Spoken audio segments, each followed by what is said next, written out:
Thank you very much, Madam Speaker. This last Saturday, the Right Honourable John Winston Howard, AC, turned 86. He was the 25th Prime Minister of Australia from 1996 to 2007.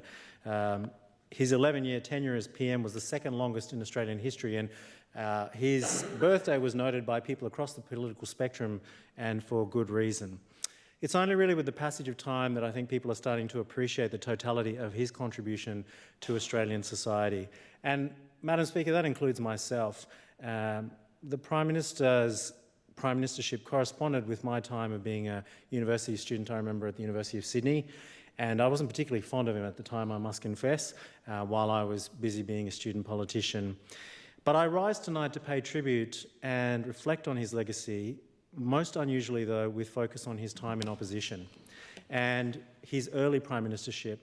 And the reason I do so, Madam Speaker, is because what his leadership teaches us is that enduring reforms come from establishing bipartisan consensus. And the hard work that happens behind the scenes is really what makes things stick. Now, I have limited time to make these reflections tonight, and so I will confine my remarks to just two examples I could have chosen from very many. The first is with relation to economic reform. Now, much is made of the Hawke-Keating government's economic reforms of the 1980s, the floating of the dollar, the dismantling of protectionist tariffs, compulsory superannuation, and so forth. But less widely remembered is the role of John Howard as Treasurer in the period preceding that, because over the course of the 1980s, the Liberal Party came to accept those free market policies in spite of themselves. John Howard's advocacy as Treasurer against the wishes of the then Prime Minister Malcolm Fraser are what led to fundamentally decentralisation of wage fixation, financial deregulation, a broad-based indirect tax, and the rejection of counter-cyclical fiscal policy. The modern Australian economy owes an enormous debt of gratitude to John Howard, as much as to Hawke and Keating, for their willingness to cooperate with government behind the scenes, arguably to his huge initial political detriment. And that takes real courage, real political courage. The second case study I want to draw on tonight is with relation to public safety reform. Now, many people in this House won't have the memory of April 1996, when 35 people were killed by a gunman at Port Arthur in the historic site in the state of Tasmania. It was and remains the worst mass shooting that was ever committed by a single person in Australia's history. And the massacre received significant media attention around the world at the time. And in the aftermath of it, there was great focus on access to firearms. Now, less than 2 weeks after that Port Arthur shooting, the newly elected Conservative Howard government had secured agreement for a nationwide bipartisan consensus on gun law reform. And that reform would require all states and territories which have a responsibility under the Constitution for licensing and possession of firearms to pass uniform legislation to restrict and control the sale and ownership of certain types of firearms. And the Commonwealth similarly had responsibility for trade and would restrict the import of those firearms. Now, it's worth going back to the context of this, because people forget that in the background, in the 1980s and 1987, we had killings in Melbourne. And then Prime Minister Bob Hawke tried through the National Committee of Violence in 1988 to do something about this, but fundamentally conceded by 1991 on television that he did not have the constitutional power to be able to pass the laws necessary to be able to keep people safe. Paul Keating assumed the Prime Ministership in 1991, and so whatever appetite there was for change wasn't seen through under the Hawke years. And another shooting in 1993 in Sydney resulted in the Safer Australia policy. But I think most commentators will fairly admit that that also led to little substantive change.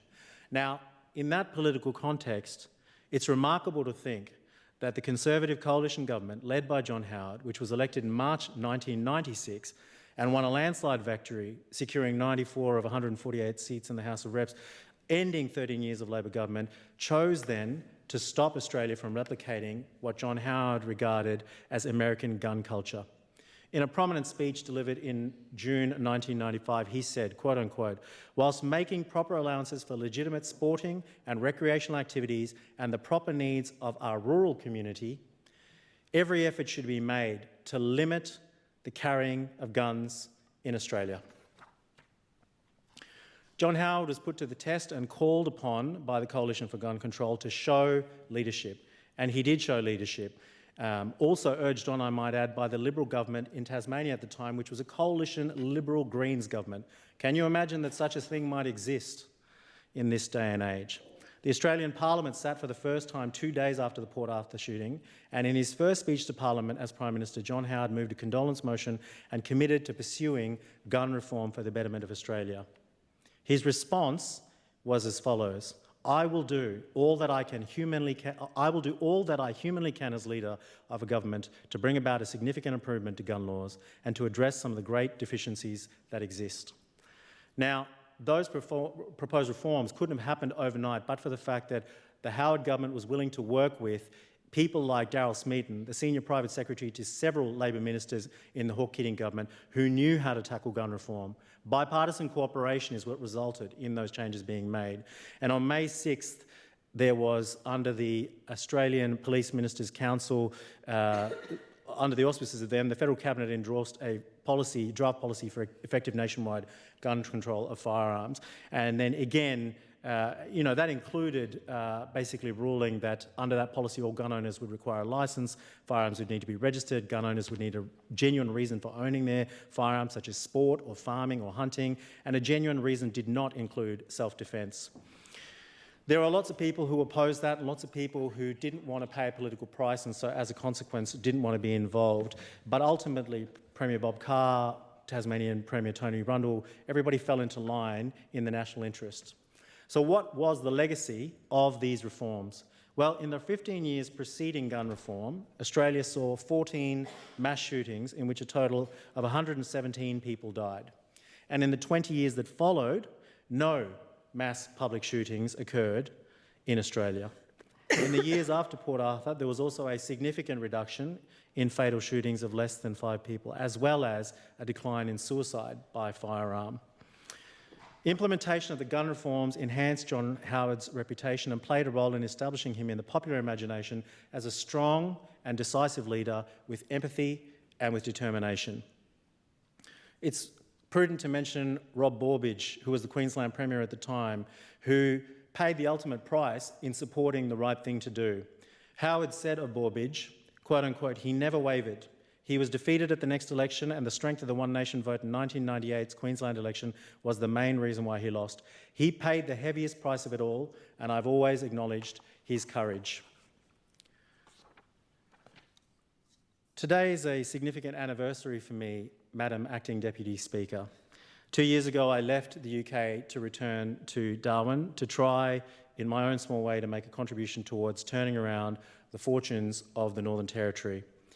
In March 22, when I visited the Territory, I found the place topsy-turvy, a lack of viable political opposition, an upside-down civil service with more generals than soldiers, and oppressive economic conditions, which were making it impossible for people to succeed and have opportunity in the Northern Territory.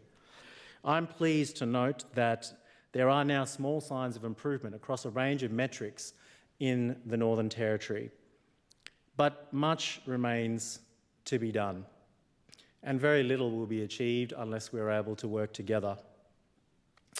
I was no great fan of John Howard when I was a university student. With the passage of time, I've come to understand that people like John Howard have done things that I looked over in the background, and that they laid the foundations for modern Australia in many ways.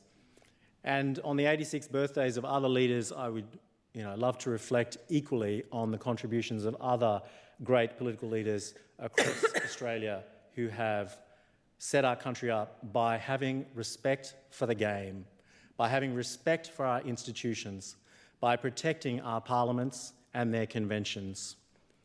It's incumbent on all of us in this place to also do the same so that we might also improve the prospects for Territorians going into the future and afford them all opportunity. We could all stand to learn from the example of John Howard, a great Liberal statesman and a great Australian leader. Thank you.